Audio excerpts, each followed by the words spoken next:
माट बाबा जी से मेरी पहली मुलाकात इतवार वाले दिन काफ़ी शॉप पे हुई। वाक मेरी मामूल का हिस्सा था और मुझे पसंद भी बहुत थी। और अक्सर औकात वाक के दौरान टाउन सेंटर में एक शॉप पर मैं काफ़ी पीने रुकता था। इससे पहले मेरे वहमो गुमान में भी नहीं था कि मेरी ज़िंदगी में क्या तूफ़ान आने वाला है।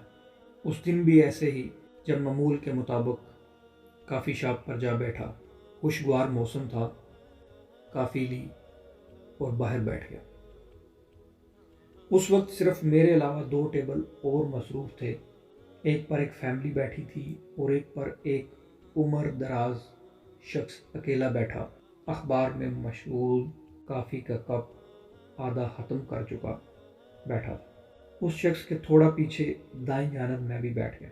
वो शख्स इस कदर अखबार में मसरूफ़ था कि उसने एक दफ़ा भी निगाह उठाकर नहीं देखा कि उसके इर्द गिर्द क्या चल रहा है। वो शख्स उसी तरह अपनी अखबार में और मैं काफ़ी और मोबाइल में मसरूफ़ हो गया। अभी मेरी काफ़ी का कप आधा ही हुआ था कि एक आवाज़ आई, असल हो जा। मैंने फ़ौरन सर मोबाइल से हटाया और इर्द गिर्द देखा कि आवाज़ कहाँ से आई। और अभी तजस्सुस भरे लहजे में देख ही रहा था कि वो शख्स जो अखबार में नज़रें गाड़े उसी हालत में फिर से बोल पड़ा, इर्द गिर्द क्या देखते हो, तुम ही से मुखातब हो। अब मेरा तरगला जो कि काफ़ी ने किया हुआ था वो भी सूख गया। बड़ी कोशिश के साथ आवाज़ निकाली और कहा, मेरे से।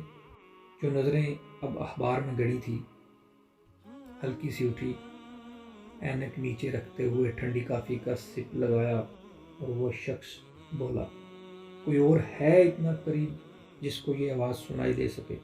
मैं जवाबन तो कुछ कह ना सका, मगर मेरे दिल में से यही आवाज़ आ रही थी कि बिल्कुल कोई इतना करीब नहीं है कि ये आवाज़ सुन सके।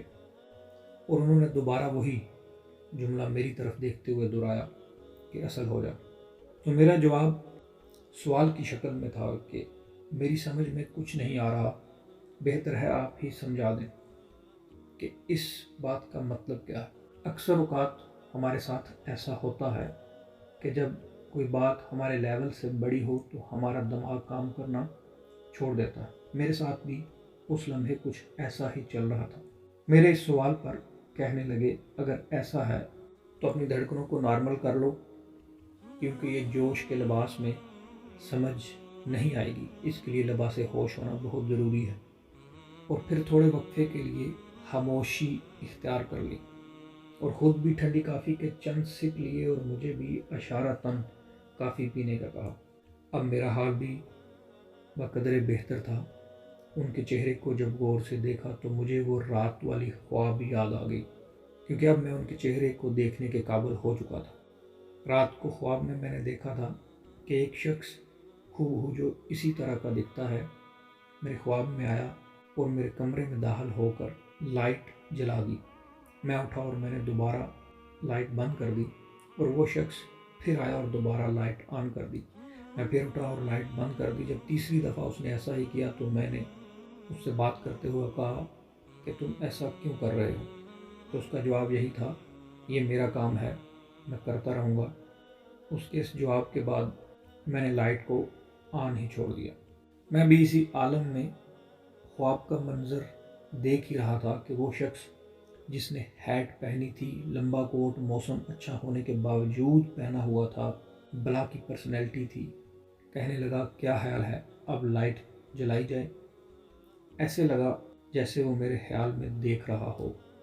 मैंने कहा, जी क्या कहा, क्योंकि मैं उस वक्त पूरी तरह से कंफ्यूज था। वो शख्स अल्फाज बदलते हुए बोला, आप जिस घर में पहले रहे हो उसमें दरख्त थे। मेरा जवाब हाँ था, और एक मोटर भी लगी हुई थी जिसका कलर ग्रीन था। दरअसल वो मेरे उस घर का नक्शा खींच रहा था जिस घर में मैंने अपनी ज़िंदगी के काफ़ी साल गुजारे। मैंने कहा, जी बिल्कुल। और फिर वो शख्स बोला, कभी दरख्त के पास बैठे हो, कभी कान लगा के सुना हो कोई आवाज़ आती है। अब मैं पूरी तरह से उस मंज़र में जा चुका था और दरख्त के पास बैठा हुआ खुद को महसूस भी कर रहा था। और मैंने कहा, جی کبھی آواز تو نہیں آئی۔ پھر کہنے لگے اور موٹر کے پاس جا کے کبھی آواز سنی ہے؟ اب میں اسی طرح خود کو موٹر کے پاس لے گیا اور اس منظر کو جب محسوس کیا تو جواب میں کہا، موٹر کے پاس نہ بھی جائیں تب بھی اس کی آواز آتی ہے، بلکہ اس کے پاس کھڑا بھی نہیں رہا جا سکتا، اس کی آواز اتنی ہوتی ہے۔ میرے اس جواب پر ان کے چہرے پہ ہلکی سی مسکان آئی اور کہنے لگے، لیکن دونوں کا کام ایک ہی جیسا ہے، وہ بھی پانی زمین سے نکال کر لاتی ہے اور درخت بھی پانی لا کر اپنے آخری تنے تک پہنچاتا ہے۔ اب میں پوری طرح ان کی باتوں میں گھر چکا تھا اور میرے پاس ہاں کے علاوہ کوئی حل نہ تھا۔ میں نے کہا، بالکل یہ آپ صحیح کہہ رہے ہیں۔ پھر بولے، مگر ایک فرق ہے، موٹر شور مچاتی ہے مگر درخت کی آواز کان لگانے پر بھی نہیں آتی۔ اور پھر اگلا جملہ ان کا یہ تھا، کیونکہ وہ اصل ہے اور موٹر انسان کی بنائی ہوئی۔ اب میں سوچ میں بھی گم تھا، منظر بھی دیکھ رہا تھا، ساری باتیں خود پہ ہوتی ہوئی محسوس بھی کر رہا تھا، تو میرے دماغ میں سوال بھی ابھر رہے تھے اور میں نے ان سب سوالوں میں سے ایک سوال نکالتے ہوئے ان سے کہا، مگر موٹر کا فائدہ تو بہت ہے، انسان اس سے پانی پیتے بھی ہیں، اپنے نہانے کے لیے استعمال بھی کرتے ہیں، ان درختوں اور پودوں کو بھی دیا جاتا ہے، وغیرہ وغیرہ۔ میرے سوال پر ٹھنڈی سی آہ بھری اور کہا، تو کیا درخت تمہارے ماحول کو صاف نہیں کرتا؟ یہاں تک کہ تم کو آکسیجن مہیا کرتا ہے، دھوپ ہو تو چھاؤں دیتا ہے، اور بھی اس کے بے شمار فائدے ہیں، مگر ایک اہم فرق ہے جس پہ میں تمہاری توجہ چاہتا ہوں۔ موٹر اگر خراب ہو جائے تو آپ کا نقصان کرواتی ہے، آپ کے پیسے لگواتی ہے، مگر درخت کٹ بھی جائے تو اس کی لکڑی آپ کے گھر کے فرنیچر سے لے کر سردیوں میں آگ جلانے کے کام تک آتی ہے۔